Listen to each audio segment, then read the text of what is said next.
Imagine waking up in the year 300 BC. No phone, no running water, no electricity, and definitely no Wi-Fi. But that's just the beginning. Surviving a single day back then? Not as easy as you think. Let me show you why. Welcome to 300 BC, a world divided by empires, kingdoms, and tribal lands. Unlike our modern globe, which is neatly divided into nation-states, this was a time of shifting borders and political chaos. Alexander the Great had just died in 323 BC, and by 300 BC, his once unified empire had fractured. His top generals, known as the Diadochi, were locked in brutal conflict, carving up his empire like vultures at a feast. The wars of the Diadochi were complex, bloody affairs, and the fighting would continue for decades as each general tried to consolidate control. Ptolemy I Soter ruled Egypt, founding a dynasty that would endure for nearly 300 years, ending with the famous Cleopatra VII. His regime brought a blend of Greek and Egyptian culture, yet the native Egyptians often found themselves sidelined in their own homeland. Meanwhile, Seleucus established the Seleucid Empire, spanning vast territories from the Mediterranean to the borders of India. His empire was a sprawling, fragile mosaic of cultures and cities, struggling to maintain cohesion. Antigonus Monophthalmus sought to restore a unified empire but faced resistance from the other Diadochi and was eventually defeated. This was not a peaceful world. Battles between successor states were frequent, cities were laid waste, and the threat of invasion was constant. Mercenary armies roamed the land, and political alliances shifted like sand. To the west, Rome was on the rise. Though not yet an empire, Rome was quickly expanding its reach across the Italian peninsula. In 300 BC, Rome was a republic governed by elected officials, but this democracy was limited to male citizens of a certain class. Patricians held most of the power, while the plebeians, or commoners, constantly fought for more rights. Rome's militaristic culture meant young men were frequently conscripted into legions and sent to conquer or defend territories. The Roman world was brutal and pragmatic. Roads, laws, and military discipline were hallmarks of their society. The 12 Tables served as the foundation for Roman law, but justice was often swift and harsh. Gladiatorial games had not yet reached their peak, but public displays of power and violence were already central to Roman political culture. Meanwhile, far to the east, the Mauryan Empire under Chandragupta Maurya was thriving. Chandragupta had overthrown the Nanda dynasty and established one of the most powerful empires in Indian history. By 300 BC, his son Bindusara was beginning to take power, continuing his father's legacy. The Mauryan administration was highly organized, with ministers overseeing tax collection, infrastructure, trade, and security. The capital city, Pataliputra, modern-day Patna, was a marvel of urban planning. It featured wooden structures, massive palisades, and an advanced drainage system. The influence of Jainism and later Buddhism under Ashoka would shape the cultural and ethical fabric of the empire. Still, despite its advancement, the common people faced heavy taxation and strict law enforcement. In China, the Warring States period was drawing to a close. Though the Qin dynasty would not be officially founded until 221 BC, many of the reforms and preparations for unification were underway by 300 BC. The state of Qin, under leaders like Shang Yang and later King Zhaoxiang, was implementing legalist policies that emphasized harsh punishment, centralized power, and military excellence. This period saw the construction of massive irrigation projects, road systems, and the standardization of weights and measures, innovations that would later serve to unify China. But life under these proto-dynastic regimes was not easy. Peasants labored under heavy burdens, and the cost of progress was often paid in blood. Ancient Egypt, once the preeminent power of the Mediterranean world, was now under the control of the Ptolemaic dynasty. Ptolemy I, a former general of Alexander, declared himself pharaoh and established a Greek ruling class atop the existing Egyptian society. The blend of Greek and Egyptian culture created unique fusions in art, architecture, and religion. However, the divide between the ruling elite and the native population was stark. Native Egyptians were frequently conscripted for labor and faced systemic discrimination. Temples continued to function, and traditional Egyptian gods were worshipped, but always under the watchful eye of their Greek rulers. Carthage, located in present-day Tunisia, was a rising power in 300 BC. Founded by Phoenician settlers, Carthage had become a commercial giant, dominating trade across the western Mediterranean. Their navy was unparalleled, and their wealth flowed from their strategic position and trade network. The Carthaginians were known for their skilled merchants, metalworkers, and sailors. They traded everything from silver and tin to textiles and grain. However, their society was built on a strict oligarchy, and much of their wealth came from exploiting weaker neighbors. Enslavement of conquered peoples was common, and their military often included foreign mercenaries. Other notable cultures of this period included the Celts in Western Europe. While not a centralized empire, Celtic tribes spanned from the British Isles to modern-day Turkey, where Galatians settled. Known for their warrior culture, elaborate art, and oral traditions, the Celts were feared and respected across Europe. However, they lacked the infrastructure and political unity of their southern neighbors. In the Americas, the Olmec civilization had declined, and early Mesoamerican societies were beginning to develop. Though they had no contact with the Old World, these cultures were already advancing in agriculture, astronomy, and city planning. Their isolation spared them from the conflicts of Eurasia but also limited their technological exchange. Back in the Mediterranean, religion was omnipresent and deeply intertwined with governance. Each city-state had its patron deities, and rituals were essential for public and private life. In Greece, the Olympic pantheon was worshipped with great ceremony.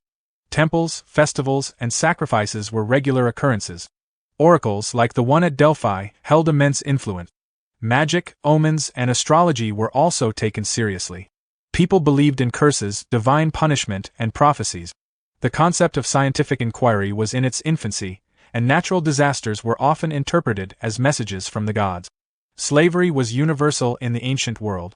Nearly every civilization practiced it. In Greece and Rome, slaves were used for labor, entertainment, and even education. In the East, bonded labor was more regulated but still widespread. Your social status could be elevated through marriage or patronage, but being born a slave usually meant a life of servitude. The average person in 300 BC lived a very different life than we do today. Survival was not guaranteed, and the threats of war, disease, famine, and oppression loomed large. The world was full of awe-inspiring achievements, magnificent temples, sprawling cities, and brilliant philosophy, but also marked by brutality, inequality, and suffering. So, could you survive a day in 300 BC? Not likely. You'd be a foreigner in a strange land, lacking the language, knowledge, and social connections to navigate this complex and often cruel world. The customs would baffle you, the food might sicken you, and the lack of modern medicine could be deadly. And yet, this world laid the foundation for our own. Its legacies are still with us, in our languages, laws, religions, and architecture. Understanding 300 BC is not just about survival, it's about recognizing how far we've come and how much we owe to those who lived, struggled, and thrived in that ancient time. Now let's talk about one of the greatest threats to your survival in 300 BC, health. Or more accurately, the lack of it. From the moment you were born, your body was under siege by invisible forces no one understood. Germs, bacteria, and viruses didn't exist in the minds of ancient physicians, at least, not in the way we know them today. The prevailing medical theories of the time were rooted in superstition, tradition, and proto-science. In the West, Hippocratic medicine was just beginning to flourish. The famous Greek physician Hippocrates had introduced the concept of the four humors: blood, phlegm, black bile, and yellow bile. Health, it was believed, was a balance of these bodily fluids. Sickness meant an imbalance. Treatments? Bleeding, purging, vomiting, and dietary adjustments. You might find yourself being drained of blood to reduce a fever, or prescribed boiled roots and animal fat for a headache. If you had epilepsy, it might be treated as demonic possession. Mental illness was often misunderstood or attributed to divine punishment. There were no psychologists, no antidepressants, and no support systems for people with cognitive disorders. In India, Ayurveda was the dominant system of medicine. Practiced for centuries, it was based on balancing bodily energies, dashas, and used diet, yoga, meditation, and herbal treatments. Though more holistic in some ways, Ayurvedic medicine still lacked the tools to treat infections or injuries effectively. Surgery existed, but it was primitive by today's standards. China's medical practices included acupuncture, herbal remedies, and the concept of qi, or life energy. Texts like the Huangdi Neijing were foundational. These systems offered structured, philosophical approaches to medicine but were often ineffective in emergencies like sepsis or traumatic injury. Now consider childbirth. Without sterile conditions, prenatal care, or trained obstetricians, giving birth was one of the most dangerous moments in a woman's life. Midwives used techniques passed down orally, but complications like breech birth, hemorrhaging, or infections could easily prove fatal. Babies faced high mortality rates. Diseases like whooping cough, diphtheria, and even simple dehydration could end a young life quickly. Dental care? There wasn't any. Toothaches were treated with herbs, charms, or in extreme cases, extractions without anesthesia. Dental hygiene was poor, and cavities, infections, and gum disease were widespread. A single abscessed tooth could become life-threatening. Let's not forget accidents. A fall, a broken limb, a deep cut, these were serious threats. There were no ambulances, no ERs. A broken bone might be set crudely with splints and bandages. Infections often set in. Surgery was done with bronze or iron tools, without anesthesia, and often without proper knowledge of anatomy. The risk of death from surgical shock or sepsis was extremely high. Battle injuries were treated on the field with basic first aid, bandages soaked in wine or vinegar, cauterization with hot iron, and prayer. Surgeons did exist in armies, particularly in Roman and Greek forces, but their understanding of the body was limited. They could amputate, remove arrows, and suture wounds, but the patient often died of infection afterward. Diseases were rampant. Malaria, tuberculosis, leprosy, dysentery, and plague-like illnesses were widespread. Cities, with their dense populations and poor sanitation, were breeding grounds for outbreak. Entire communities could be wiped out by disease. There were no vaccines, no public health infrastructure, and no antibiotic. Parasitic infections were also common. Worms, lice, fleas, and mites were part of daily life. Drinking water was often contaminated. Food could carry bacteria or parasite. Hygiene practices were rudimentary, and the idea of sterilization didn't exist. Healing deities were worshipped in many cultures. In Greece, you might pray to Asclepius, god of healing, and leave offerings at a temple in hopes of divine intervention. In Egypt, priests played dual roles as healers and spiritual guide. Magical amulets, incantations, and rituals were often employed alongside herbal remedies. Doctors, if available, were a luxury. Most people relied on local healers, shamans, or elders. These individuals passed down knowledge through generations but often relied on trial and error, folklore, and religious doctrine. Misdiagnoses were common, and the line between medicine and magic was blurry. Public health was non-existent. There were no sanitation departments, no quarantines until much later, and no health inspections. Waste disposal was a major issue. Dead animals in the street, feces thrown into gutters, and contaminated wells were part of life. These conditions led to constant health crises. Let's look at mental health. Ancient societies had no framework for understanding psychological conditions. Depression, anxiety, schizophrenia, these were not recognized or treated. People exhibiting unusual behavior were often shunned, imprisoned, or declared possessed. In some cultures, they might be revered as touched by the gods, in others, they might be executed. Even basic injuries were deadly. A sprained ankle could leave you immobile for weeks. An untreated cut could fester. Burns from cooking or forging metal were common and frequently became infected. Frostbite, sunstroke, and dehydration were also daily hazards depending on the region. There were no prosthetics for amputees, no mobility aids for the disabled, and no social safety net. If you were injured and couldn't work, your survival depended on the charity of your family, assuming you had one. Otherwise, you might end up begging or worse. The average life expectancy varied by region and class but hovered between 30 and 40 years. Infant mortality dragged the average down, but even those who survived childhood faced constant threat. A cold or minor illness could become life-threatening without treatment. In rare cases, some civilizations developed remarkable technique. Indian physicians practiced rudimentary plastic surgery. Egyptian medical texts show early forms of suturing, splints, and wound care. Greek and Roman doctors experimented with surgical tools. Chinese acupuncture maps revealed sophisticated knowledge of the body's energy pathways. But these were exceptions, not the norm. So how would a modern human fare? Not well. Used to antibiotics, painkillers, clean environments, and emergency services, we would be utterly vulnerable in this ancient world. A simple scrape could become fatal. A stomach bug could dehydrate you in a day. Dental pain could disable you. And forget recovering from surgery, you might not even survive the procedure. Understanding the medical realities of 300 BC helps us appreciate modern healthcare. Today we have vaccines, organ transplants, MRIs, and trained professionals available 24/7. Even the most basic first aid knowledge we possess, cleaning wounds, staying hydrated, could make you seem like a miracle worker in 300 BC. The people of that time were resilient, but they didn't have a choice. They endured suffering we can scarcely imagine. They lived with pain, disease, and death as daily realities. And still, they built civilizations, created art, explored philosophy, and laid the groundwork for our modern world. But could you, a modern person, survive even a single medical emergency in 300 BC? Probably not.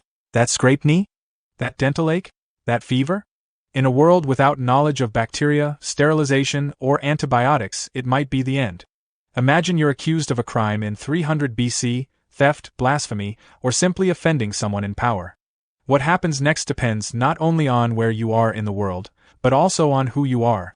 Justice in the ancient world was anything but blind. It was deeply entangled with class, gender, ethnicity, and politics. Let's begin in ancient Greece. The legal systems of city-states like Athens were surprisingly complex, featuring juries, courts, and written laws. However, these systems only applied to citizens, and that was a very small portion of the population. Women, slaves, foreigners, and many laborers had no legal standing. If you were a citizen, you could take part in trials, sometimes with hundreds of jurors. But there were no lawyers as we know them today. You had to defend yourself in public. Punishments varied. For serious offenses, penalties included exile, property confiscation, forced labor, or death. Minor offenses might result in fines or public shaming. In Sparta, justice was more militarized, discipline was harsh, and collective conformity took precedence over individual rights. In Rome, around 300 BC, the 12 Tables still formed the foundation of Roman law. These were engraved laws meant to be accessible and universal, in theory. In practice, the upper classes, patricians, wielded enormous influence. Trials were often more about politics and public spectacle than justice. Judges were drawn from the elite, and bribery was rampant.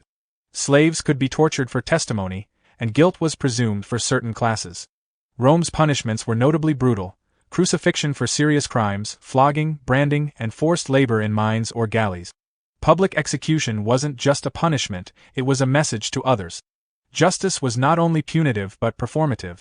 In ancient Egypt, law was closely tied to the concept of ma'at, cosmic balance and order. The pharaoh was seen as a divine ruler who upheld ma'at.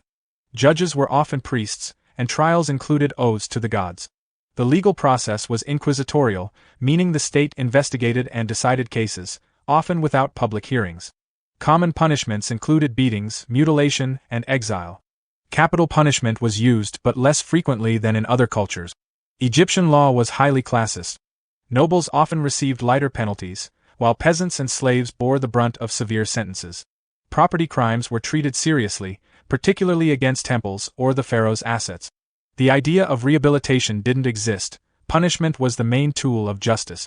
In India, the Mauryan Empire around 300 BC had a well-organized legal system influenced by dharma, moral and religious duties.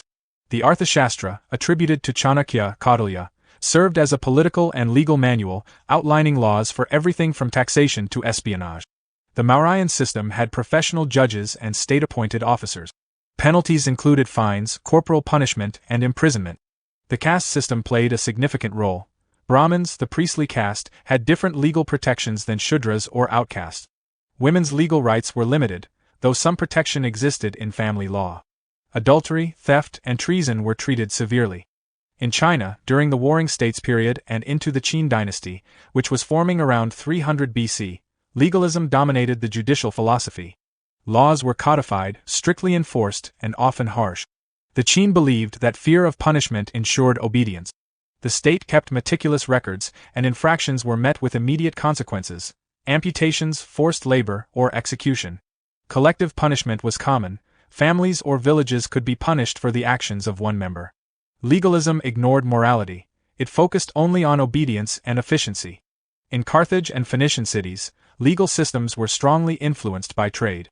Merchant law, contracts, and property disputes dominated court record. However, these were city-state systems where elite councils made decisions, often without recourse for commoners. Slaves and foreigners had minimal protections, and debt bondage was a constant threat. Among the Celtic tribes of Europe, laws were customary rather than codified. Druids often served as judges and mediators, resolving disputes based on tradition and community consensus. Justice here was more communal but could also be arbitrary.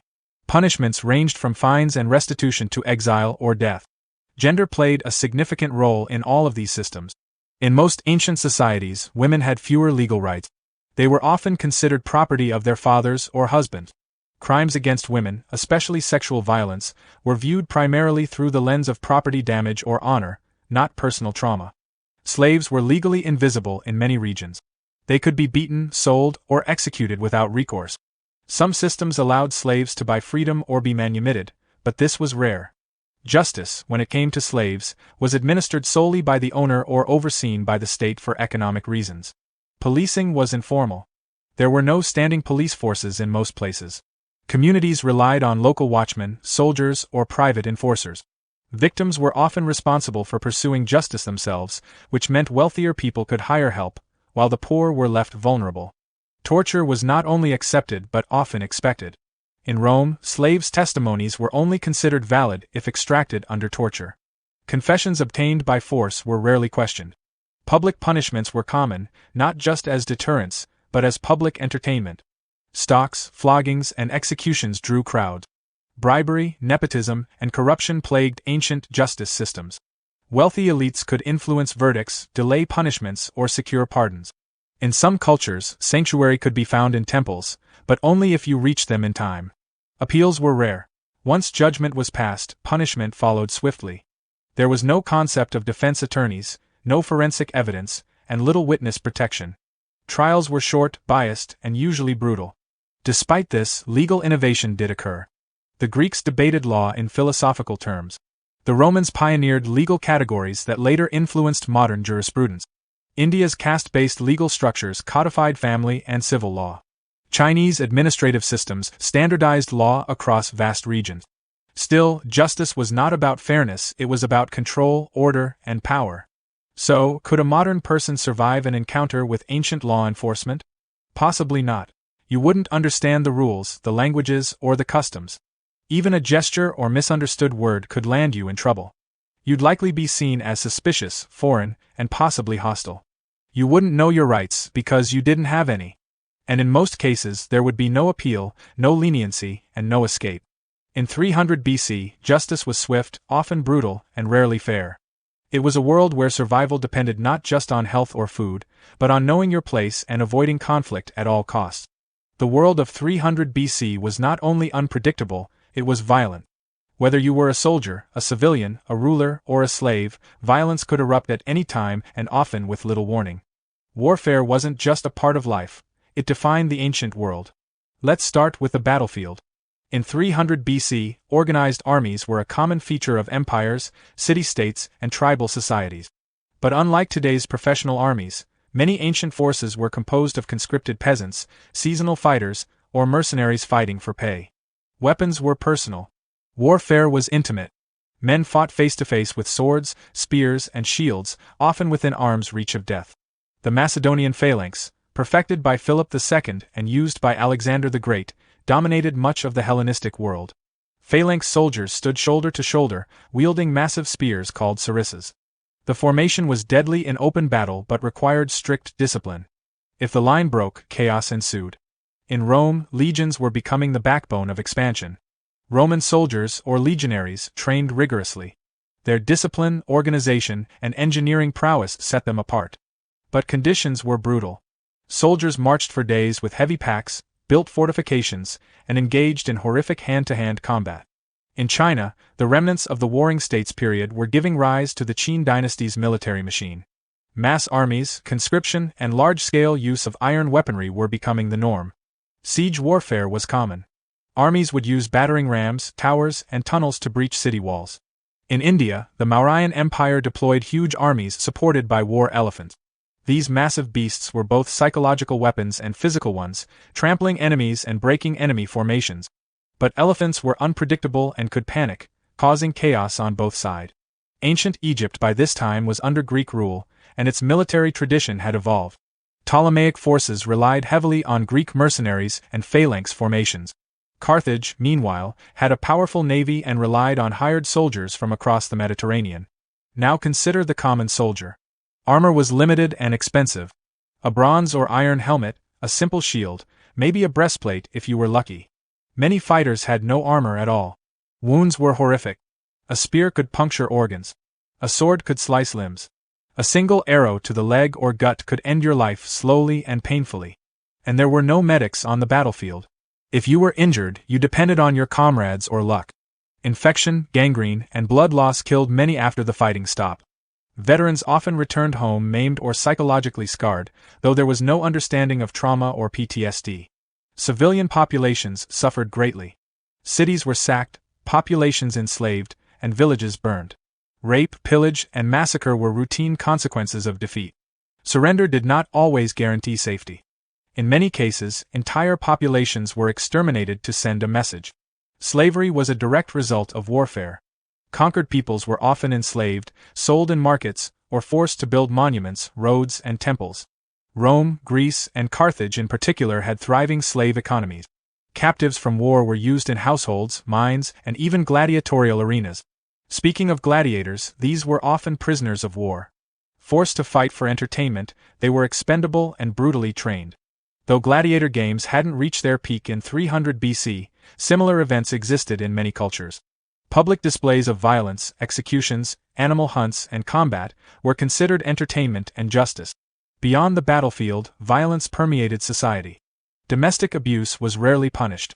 Disputes over land or honor often led to duels or blood feuds. Tribal justice might include ritualized combat. In Celtic and Germanic tribes, warriors often fought to prove bravery or resolve conflict. Revolts and rebellions were frequent. Oppressed populations sometimes rose against their rulers, but these uprisings were often crushed with extreme brutality.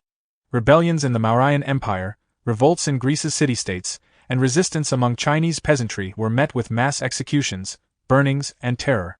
Piracy and banditry plagued trade routes and countryside road. Merchants traveled with guards, and travelers risked robbery or worse. In less stable regions, bandit lords held as much power as kings. Ships could be attacked at sea, their crews enslaved or killed. Naval warfare was another brutal domain. Ramming, boarding, and hand-to-hand combat were standard tactics. Ships would collide with full force. Marines would leap onto enemy decks, wielding swords and axes. Fire and drowning were common fates. Walls and fortifications were essential. Cities like Athens, Rome, and Babylon had massive walls and watchtowers. But no city was truly safe. Siege warfare could last for months. Defenders starved. Attackers launched disease-ridden corpses over walls. Water supplies were poisoned. Civilians inside endured unimaginable hardship. War was also ideological. It was often framed as a holy duty, a defense of the gods, or a fulfillment of destiny. Priests blessed armies. Oracles were consulted. Victories were celebrated with sacrifices, sometimes human ones. War wasn't just strategy, it was sacred and civic. And yet, amidst the violence, there was order. War followed rules. There were truces for burying the dead. There were codes of honor in some cases. But they were inconsistently applied. And when those rules were broken, there was little recourse. As a modern person, you would likely be overwhelmed by the scale and intensity of ancient violence. Accustomed to Geneva Conventions and human rights, you would find the ancient battlefield an alien world. No rules of engagement. No distinction between combatant and civilian. No mercy. Even as a non-combatant, you weren't safe. If your city was attacked, your fate was at the mercy of the victors. Your home could be looted. Your family enslaved. Your life ended or changed forever. Surviving a war in 300 BC required strength, luck, and ruthlessness. There were no safe zones, no modern shelters, no evacuation plans. War was a fact of life and death. So, could you survive a day in the war-torn world of 300 BC? Maybe, but only by avoiding conflict entirely. And even that might not be enough. Because in this ancient world, violence wasn't a possibility. It was a guarantee. Now that you've survived ancient warfare, imagine stepping out into the wild world of 300 BC. The environment wasn't just untamed, it was unrelenting. There were no forecasts, no emergency broadcasts, no protective infrastructure.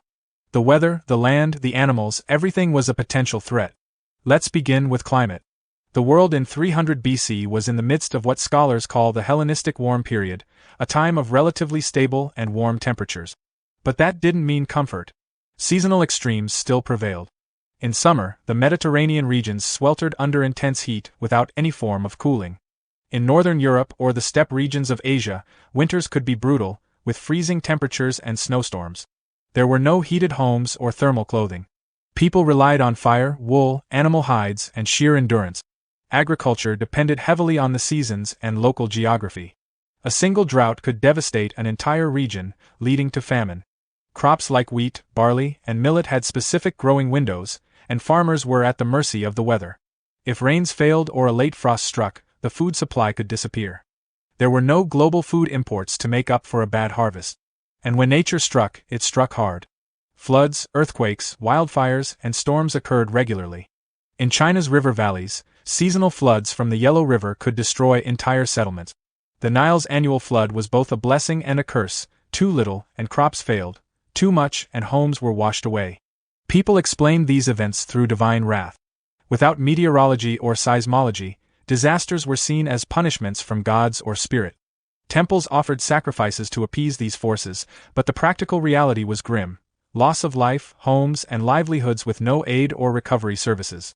Wild animals were another hazard.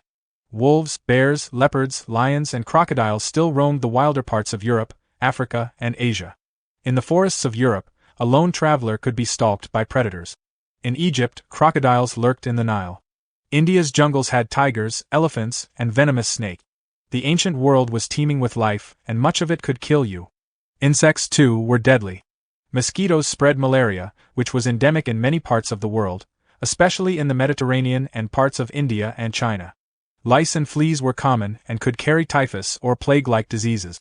Food was often infested with maggots or weevils, and preservation methods were primitive. Shelter provided limited protection. Homes were made of mud brick, stone, or wood. They offered basic coverage but couldn't withstand major natural events. Roofs leaked, walls crumbled in storms, and insulation was virtually non-existent. Fires were a constant danger. One spark in a thatched village could burn it to the ground. Now let's talk about geography and terrain. Traveling across the land was arduous and dangerous. Roads were uneven, muddy, or entirely absent. Mountains, deserts, swamps, and dense forests blocked easy movement. Rivers often required dangerous ferry crossings or makeshift bridges. Bandits and wild animals weren't the only threats. The landscape itself could kill you. Climbing mountainous paths without gear, crossing arid deserts without sufficient water, or sailing stormy seas in fragile wooden ships, all carried enormous risk. Food scarcity was closely tied to environmental conditions. There were no artificial fertilizers or pesticides. If a region suffered pest infestation, locusts, beetles, rats, entire harvests could be lost. Fishing communities risked drowning every time they set out in simple boat. Hunters could become the hunted. In many ancient societies, certain regions were considered uninhabitable, wastelands filled with spirits, ghosts, or monsters. But often, these were just areas with particularly hostile environments. The Gobi Desert, the Sahara, the northern tundras, and deep jungles were all largely impassable or avoided due to danger and difficulty. Natural resources were limited and had to be extracted with brute labor. Wood for heating and construction meant cutting down forests with simple tools. Mining required descending into the earth with little light or ventilation. Quarrying for stone involved hours of hammering under the sun.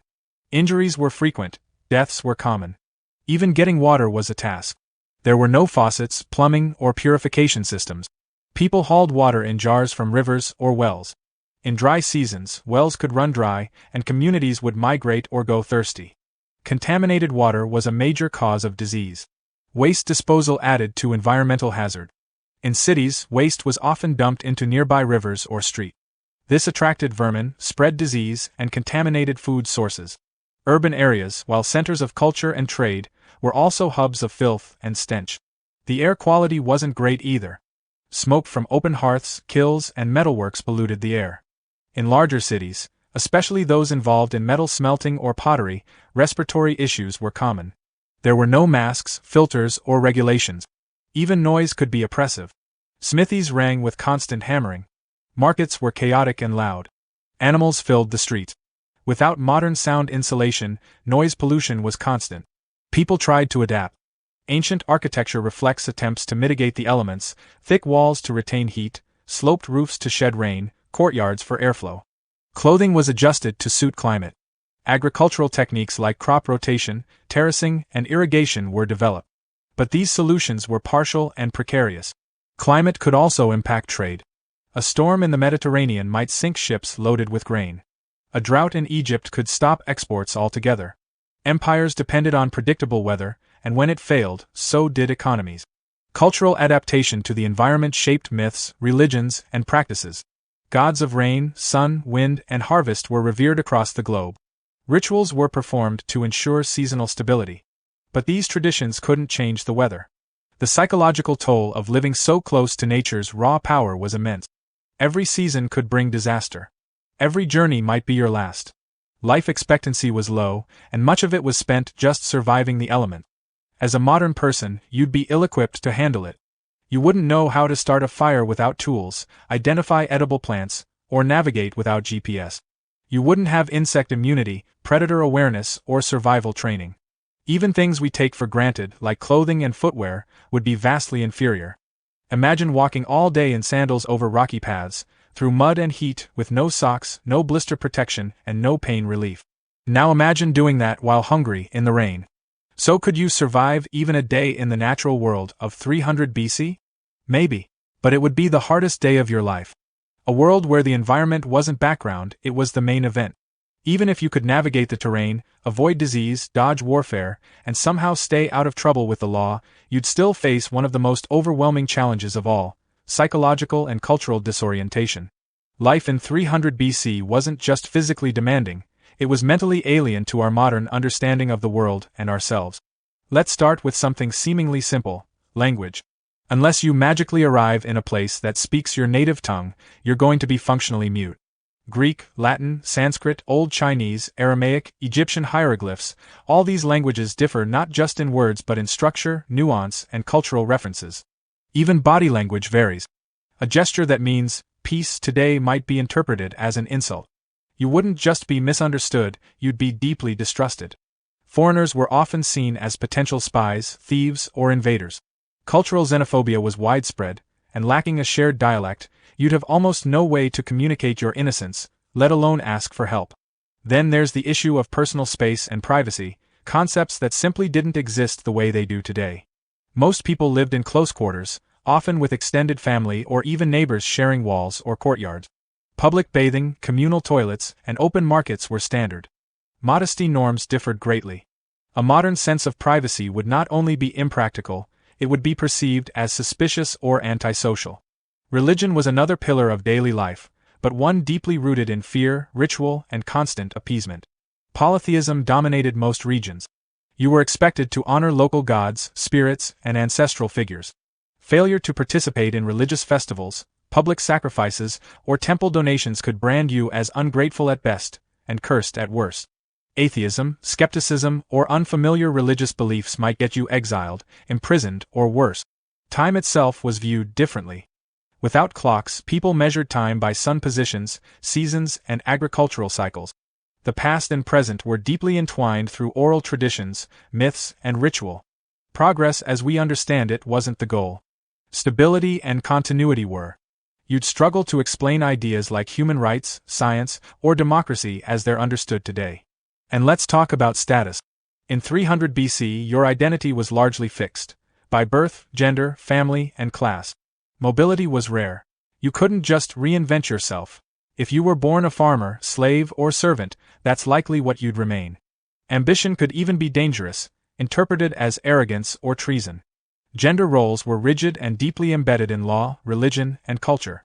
Women in most societies had limited autonomy. In Athens, women couldn't vote, own property independently, or even appear in court without a male guardian. In Rome, women were expected to marry young, bear children, and manage the household. In Egypt and India, elite women could wield some power, but for most, daily life was confined to domestic tasks and strict social norms. For men, masculinity meant toughness, military ability, and dominance. Emotions like fear or grief were considered signs of weakness. Public honor, reputation, and face were everything. An insult could lead to a duel or vendetta. Humiliation could be a fate worse than death. Mental health, as we understand it, had no framework. Depression, anxiety, trauma, these were not diagnosed or treated. They were ignored, punished, or attributed to spirit. Someone showing signs of schizophrenia might be revered as a prophet, locked away, or executed. There was no therapy, no safe space, no understanding. Even humor could be dangerous. Jokes didn't translate well across cultures, and satire, a common form of expression in Greece and Rome, was risky. If you mocked the wrong person or deity, the consequences could be severe. Laughter, sarcasm, and irony all carried different social weight. Let's not forget clothing. What you wear would instantly mark you as an outsider. Fashion in 300 BC was about function, status, and conformity. Togas, chitons, saris, tunics, each had specific meanings and customs attached. The fabric, color, and cut of your garments spoke volumes about your class and role. Improvising with modern-style attire might draw suspicion, or worse. And there was no concept of universal education. Literacy was rare and highly prized. Writing materials were expensive, and education was limited to elite boys in many societies. Libraries existed, like the one in Alexandria, but access was restricted. Most people lived and died without ever reading or writing a single word. The idea of the individual was also different. Modern notions of self-expression, personal freedom, and independence were largely absent. Your life was tied to your community, your family, and your gods. Individualism was often seen as selfish or even heretical. Even art and music followed strict conventions. Innovation was not always praised. Reproducing the traditional styles of pottery, sculpture, and epic poetry was considered a form of honoring the ancestors and preserving the culture. Deviating too far might brand you a deviant or a madman. Cities were loud, chaotic, and dense. Markets bustled with animals, shouting merchants, and unfamiliar smells. Public spaces were for men. Women often stayed indoors. Streets could be dangerous, and no one walked alone at night unless they had a death wish. Morality was governed by cultural norms, religious laws, and communal reputation. What was seen as moral or immoral varied widely, and often clashed with modern views. Practices like slavery, corporal punishment, infanticide, and arranged marriages were accepted. Consent, equality, and fairness had different meanings, or didn't exist at all. Trying to explain 21st century values, gender equality, democracy, environmentalism, digital rights, would not only confuse people but potentially threaten your safety. You might be considered a heretic, lunatic, or even a demon. So how would all of this affect your mind? You'd experience intense sensory overload. Constant fear of being misunderstood, harmed, or killed. A gnawing isolation from everyone around you. You'd be alien in every sense of the word. Your mental resilience would be tested. Every belief you hold about fairness, identity, cleanliness, progress, comfort would be challenged or invalidated. It would be like being dropped into a dream where none of the rules make sense and the stakes are life and death. And even if you tried to blend in, your instincts would betray you. You'd recoil at unsanitary conditions, cringe at violence, hesitate in social situations, and act in ways that drew attention. Your very posture, expressions, and tone might give you away. In short, you'd suffer immense psychological and cultural shock. Not over weeks or months, but in hours. Your brain, conditioned by modern systems and comforts, wouldn't be prepared for a world governed by ritual, hierarchy, and raw survival. So, could you survive the psychological and cultural realities of 300 BC? Probably not. Not because you're weak, but because you're built for a different world entirely. Let's test everything we've talked about. You're about to wake up in 300 BC. No prep time, no translator, no guide. Just you, in modern clothes, with modern instincts, dropped into one of the most historically significant yet brutally difficult periods of human history. Let's see how your day goes. Scenario 1. You wake up in Athens. The sun rises over the Acropolis. You're lying in a dusty street, wearing sneakers and a t-shirt. You're instantly the subject of curious, and increasingly suspicious, glances. A merchant yells something at you in Greek. You don't understand. You smile nervously, trying to walk away, but your modern shoes squeak oddly against the stones. People begin gathering. You're dressed strangely, speaking gibberish, and refusing to bow at the temple as others pass. Soon, you're surrounded. Someone grabs your arm. You try to shake them off, a mistake. You're dragged toward the local magistrate. They don't know what to do with you. You're fined, maybe enslaved, or thrown into a holding cell. And it's not even lunchtime. Scenario 2. You wake up in rural Mauryan, India. It's hot. You're in a village on the Ganges plain. You stumble toward what looks like a water source, but women washing clothes there scream and run. A man yells in Sanskrit. You don't understand. You point to your throat, you're thirsty. He assumes you're a madman or a spirit. You're chased off. Later, you try to buy food, but you have no currency. Your paper money means nothing here. You mime hunger, and someone tosses you a roti out of pity. You eat quickly, but your modern stomach isn't prepared. Minutes later, you're doubled over. No bathrooms, no clean water, no help. Scenario 3. You wake up in a Roman military camp. Horns blare. Soldiers march. You're immediately noticed, no uniform, no weapon. A centurion confronts you. You stand silently. He assumes you're a spy or deserter. You're bound and dragged before the commander. They interrogate you. You can't answer. The punishment for desertion is flogging or execution. Unless someone claims you, your future is short. Each of these scenarios shares a few common themes. You're culturally illiterate, linguistically isolated, physically unprepared, and socially vulnerable. Everything about you screams outsider. In a world that values conformity, that's a death sentence. Let's say, though, that you manage to avoid immediate trouble. You find a place to hide. You sleep in a stable or under a tree. You drink water from a stream. Now what? You have no way to earn money. You have no legal identity. You don't know the laws. You can't communicate. You have no allies. You might try to trade, but with what? A wristwatch? Plastic? People don't know what these things are. They might consider you magical or dangerous. You could become a curiosity, a spectacle, even a prisoner. And the food? You can't just pick up a sandwich. You need to know what's edible. Foraging is dangerous if you don't know local flora. Many wild plants are poisonous. Cooking requires fire, tools, knowledge. Everything takes effort and time. Then there's hygiene. After a day or two without proper sanitation, you start to smell. Lice and fleas find you. You get rashes, bites. You might step on a nail or cut yourself on sharp pottery. Infection sets in. You grow weak, feverish. There's no one to help you. Even a minor injury could become fatal. Your best chance might be to attach yourself to someone, as a servant or laborer. But convincing someone to take you in is a gamble. You don't speak the language. You can't explain yourself. You're relying on someone's charity in a world where survival is already tough. Even if you manage to find work, it's backbreaking. You dig trenches, haul water, clean animal pens. You're at the bottom of the social ladder, vulnerable to exploitation and abuse. You eat last, sleep poorly, and live in constant fear of being replaced or beaten. Emotionally, you're unraveling. The noise, the smells, the constant danger. The loss of identity. No internet. No contact with your world. You're completely alone. Depression, confusion, fear, all build. Mental health services don't exist. You internalize everything. Let's flip the scenario. What if you had knowledge? What if you remembered enough ancient Greek or Latin to speak?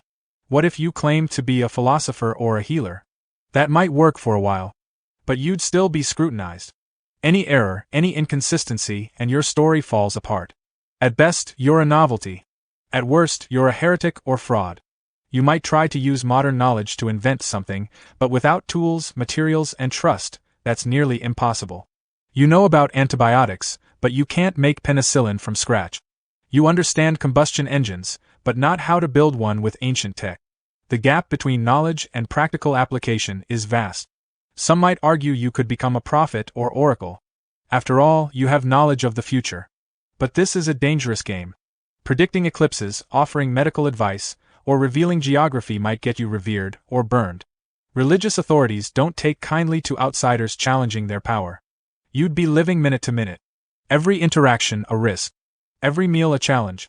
Every day a test of endurance. And this is assuming you're not disabled, chronically ill, or reliant on medications. If you are, survival becomes nearly impossible. So, let's recap your possible fates. Slave, the most likely outcome. You're captured, sold, and forced into labor. Outcast, you live on the fringes, begging, hiding, and starving. Curiosity, you're taken in temporarily as a strange one, then discarded. Executed, for being a spy, heretic, witch, or simply too different. Servant, you earn some trust, labor constantly, and barely survive. Martyr, you reveal too much, too fast, and are punished as a threat. There's a slim chance, a very slim one, that you find someone wise and compassionate who protects you. A philosopher, a healer, a noble. Maybe you're taken in, taught the language, and given work. But it's still a precarious life. This simulation isn't about hopelessness. It's about appreciation. For the comforts we enjoy, the protections we have, and the systems we often take for granted. Law, medicine, infrastructure, rights, language, food security, all hard-won. Surviving one day in 300 BC would require a miracle. But those who lived then, the real people, managed not only to survive but to build, grow, and dream. We owe them much. Still, if you woke up in 300 BC tomorrow, don't count on making it to sunset.